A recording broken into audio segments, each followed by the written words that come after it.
पश्चिम बंगाल में सत्ता परिवर्तन होगा या नहीं, इसे लेकर हालांकि अभी से बहुत सटीक कयास लगा पाना संभव नहीं है, लेकिन इतना तय है कि ममता दीदी के लिए अपना गढ़ बचाना इस बार जरा मुश्किल रहने वाला है। एक बात और तय है कि लोकसभा चुनाव की तरह भारतीय जनता पार्टी बंगाल में अपनी स्थिति और मजबूत करने में कामयाब रहने वाली है।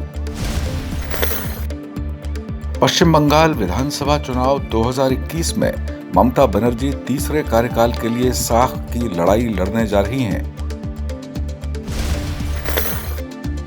वामपंथी दल और कांग्रेस फिर से गठबंधन कर विधानसभा चुनाव में उतर रहे हैं।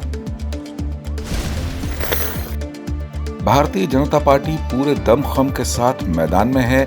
लोकसभा चुनाव में पार्टी ने 42 में से 18 सीटें जीती थीं। शिवसेना भी इस बार पश्चिम बंगाल में ताल ठोक रही है, पर कितनी सीटों पर लड़ेगी ये साफ नहीं है।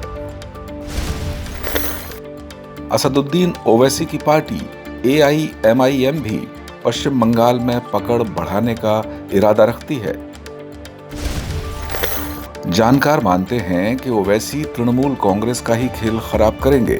साफ है कि इससे बीजेपी को ही फायदा होगा। बिहार विधानसभा चुनाव में ओवैसी ने RJD को ही चोट पहुंचाई। अगर वे मैदान में नहीं होते तो तेजस्वी यादव की सरकार बनने की संभावना बढ़ सकती थी। कांग्रेस और लेफ्ट की बात करें तो साल 2016 के विधानसभा चुनाव में कांग्रेस और लेफ्ट ने 294 विधानसभा सीटों में से 76 सीटें जीती थीं। लेकिन 2019 में लोकसभा चुनाव कांग्रेस और लेफ्ट ने अकेले ही लड़ा और करारी हार झेलनी पड़ी।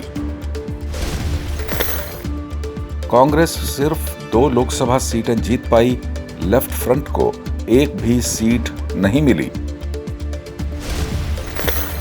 जहां तक ओवैसी और बीजेपी की बढ़ती ताकत का सवाल है, तो हाल ही में ग्रेटर हैदराबाद नगर निगम के चुनाव में बीजेपी ने ओवैसी को उनके ही घर में तीसरे नंबर पर धकेल दिया था।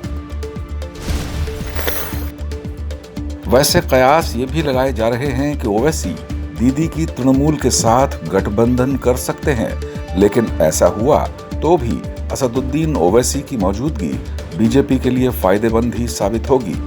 इतना तो तय है कि बीजेपी 2016 में मिली 3 सीटों में काफी इजाफा करने में कामयाब हो जाएगी।